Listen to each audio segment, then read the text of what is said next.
জায়গা দেখি সামনে তাকান।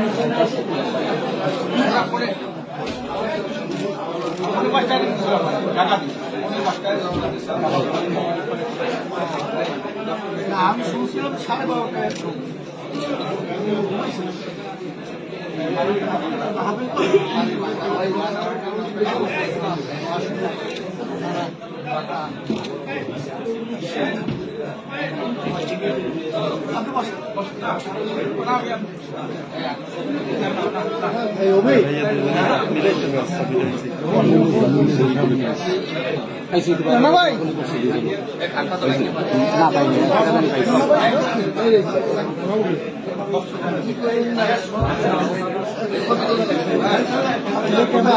মুন্ডু দিয়ে দেন, মুন্ডু দিয়ে দেন।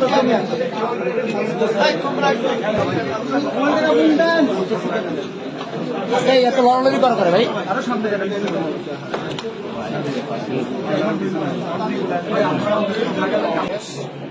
আমরা একটা স্বাধীন দেশ হিসাবে যে মর্যাদায় থাকার কথা আমরা পাই, এবং এটার মূল কারণ হলো দুটো জিনিস আমরা সবসময় বলি, একটা দুর্নীতি আর একটা দুঃশাসন। যেখানে আল্লাহ তাআলার দেওয়া বিধান থাকবে না, দুর্নীতি সেখানে অবশ্যই পাবে, দুঃশাসনও সেখানে দুর্নীতির হাত ধরে আসবে। এই দুই যন্ত্রণা থেকে মুক্তি পাওয়ার একমাত্র পথ হচ্ছে আল্লাহর বিধান। এই আল্লাহর বিধানের উপরে যারা আমরা বিশ্বাস করি, আমি বিশ্বাস করি যে ৯১% মানুষ বিশ্বাস করি। নামাজের বিধান যে আল্লাহর জন্য আমরা মানি, সমাজের বিধানও সেই একই আল্লাহর জন্য মানতে হবে। যদি আমরা নিজেকে ইমানদার হই, তো নামাজে আল্লাহর বিধান মানলাম, সমাজে আবার আল্লাহর বিধান মানলাম, তাহলে কিন্তু আল্লাহকে পরিপূর্ণভাবে মানা হবে। এই ক্ষেত্রে আল্লাহ তাআলার প্রতি হুঁশিয়ারিও আছে। আল্লাহ তাআলা বলছিলেন, তোমরা আমার বিধানে কিছু মানবা, কিছু অস্বীকার করবে, এই এখতিয়ার তোমাদের জন্য হবে। এরকম যারা করবে, দুনিয়ায় তারা অপমানিত লাঞ্ছিত হবে, আর আখিরাতে তাদের জন্য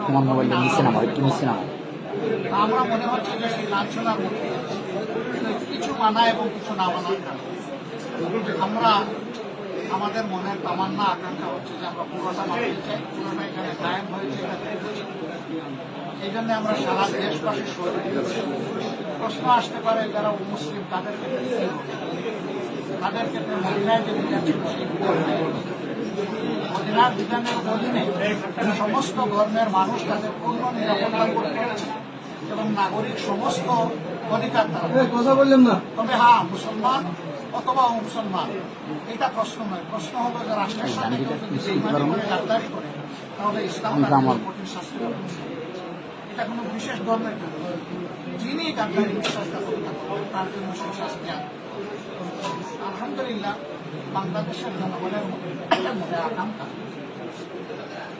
এই ইসলাম একবার এই দেশে যায়, এবং এই দেশের মানুষের মতবাদ করেছে। আমরা দোয়া করব ইসলামের জন্য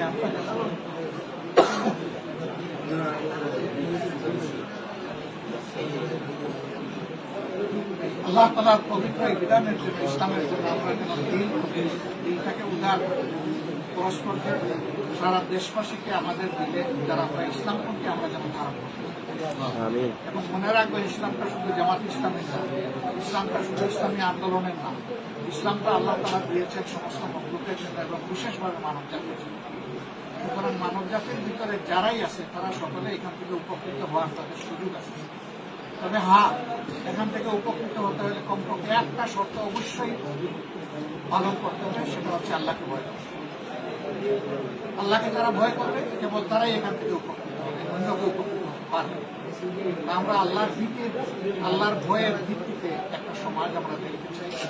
আমাদের এই সম্মিলনকে আল্লাহ তাআলা এটা শেষ নয়, এটা শুরু হিসাবে কবুল করে আল্লাহ যেন একসাথে তার প্রিয় সাজানো বাগানে জান্নাতেও যেন আমাদের আসে। সেই দিন যেন আমরা পরস্পরের সাথে ভাই হিসেবে মোলাকাত করতে পারি। এই প্রতিষ্ঠান আজকে আমরা এসেছি, আমাদেরকে ভালোবাসা উপহার দিয়েছে।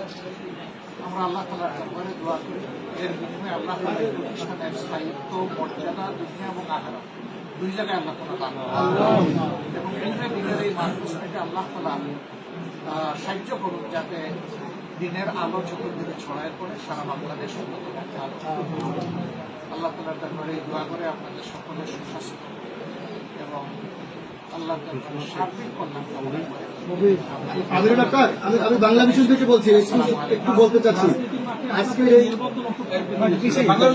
বাংলা বিষয়ে বলছি, একটু কথা বলতে চাচ্ছি আজকের এই মিলন মেলা আপনাদের মোবাইল কিন্তু দিনের কি উদ্দেশ্য একটু বলেন।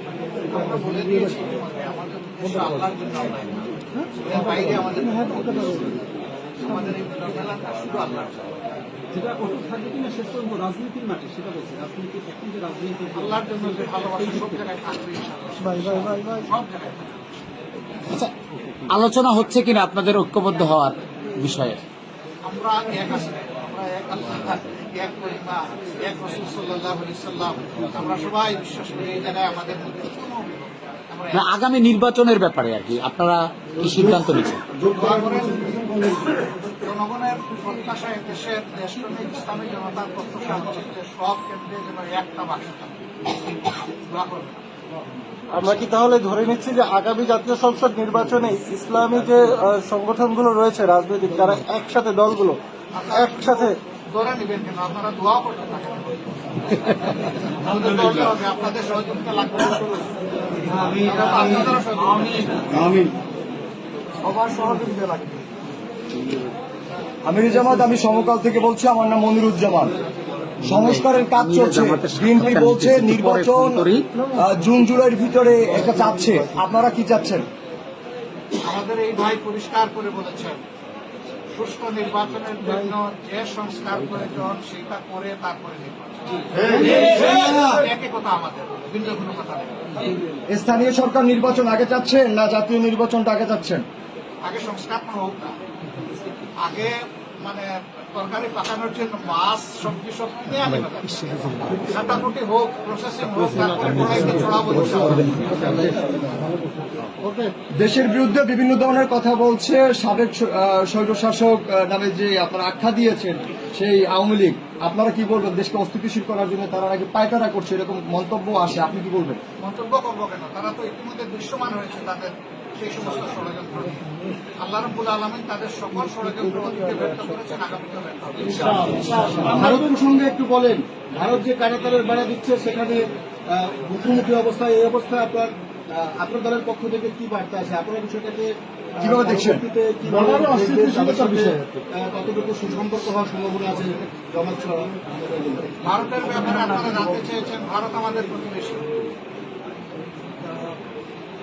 ধরে নেন যে আপনার আমার ঘর পাশাপাশি, আমরা কি কাঁটাতারের বেড়া দিয়ে বসবাস করি না? পরস্পরের জন্য পরস্পরের দুয়ার খোলা থাকে না? থাকে। আমরা ভারতের কাছে সেইটা প্রত্যাশা করি। কাঁটাতারের বেড়া এখন বহু আগ থেকে শুরু করেছে, দেওয়া অব্যাহত আছে। এটি আমাদের লক্ষ্য যেন পররাষ্ট্র কাছে একটা প্রশ্ন। আমরা এটা সামনের রমজান, দ্রব্যমূল্য কতটা নিয়ন্ত্রণে আছে বলে মনে করেন? আরো স্বাভাবিক হওয়া দরকার কিনা? অবশ্যই প্রত্যাশা তো থাকবে যে আরো স্বাভাবিক হোক, আরো সহনীয় হোক, দ্রব্যমূল্য আরো কমে আসুক। এটা তো সবার প্রত্যাশা, আমাদের এটাও সেই ক্ষেত্রে উদ্যোগ নেওয়া, বেসরকারিভাবে নেওয়া দরকার, সেটাও নেওয়া হোক। কারণ দেশটা তো শুধু সরকারের না, দেশটা আমাদের সবার। এই জন্য সকলের আন্তরিক প্রয়াসটা এক মোহনায় মিলিত হয়ে অন্তত একটা বঙ্গোপসাগর তৈরি করবো, আটলান্টিক মহাসাগর নাই করবো। পীর সাহেবের কাছে আমাদের একটু জানতে চাই যে সামনের নির্বাচন নিয়ে আপনার ভাবনাটা কি একটু আমাদের বলবেন? আলহামদুলিল্লাহ, সেটা তো আমরা আগে পরে সবসময় পরিষ্কার বলেছি। আমাদের ভাই যে কথা বলেছেন, কথা আসলে বাস্তবতা একটাই। আমরা আসলে আগে থেকে বলে আসছি যে ইসলামের পক্ষে কেন আমরা একটা বাক্স পাঠাতে পারি। আমাদের চিন্তাটা হলো যে আমরা কারো সিঁড়ি হব না, আমরা পরকাছা হব না, আমরা নিজেরাই ইসলামের পক্ষে একটা শক্তি অর্জন করব এবং ইসলামী শক্তি নিয়ে আপনার বাংলাদেশের ক্ষমতার মস্তরে এটা থাকবে। এটাই আমাদের চিন্তা ছিল। বিগত দিনে আমরা দেখেছি যে ওরা আমাদেরকে বারবার ব্যবহার করেছে, কিন্তু আমরা ব্যবহৃত হতে চাই না। এখন তো আপনারা লক্ষ্য করছেন যে বর্তমানে যে পরিবেশটা চলছে, এই পরিবেশে কিন্তু আমরা অনেকটাই কাছাকাছি চলে আসছি। আমির মহোদয় মন্তব্য। আলহামদুলিল্লাহ বলছি যে ভাই ভাই ভাইয়ের কোনো ব্যবধান থাকে না। ওটার মন্তব্য আমার মন্তব্য একই মন্তব্য, আলাদা কিছু না। আচ্ছা, আমার একটা প্রশ্ন, দুজনের কাছে একটা প্রশ্ন লাগবে না, আপনারা যে অবস্থানে আছেন, আপনারা আগামীতে সেটা তো বলা হচ্ছে শেষ করুন।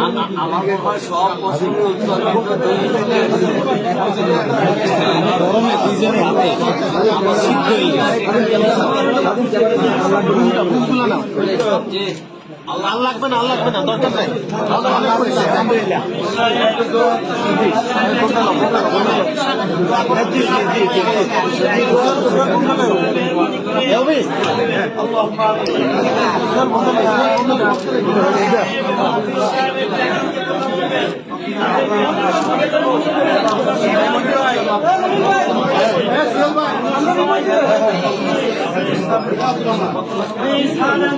আমাদের কাজ করতে পারি তৌফিক দান করুন। আল্লাহ আমাদের ভিতরে আপনার মহব্বত, আপনার প্রিয়জনের মহব্বত, আপনি আমাদের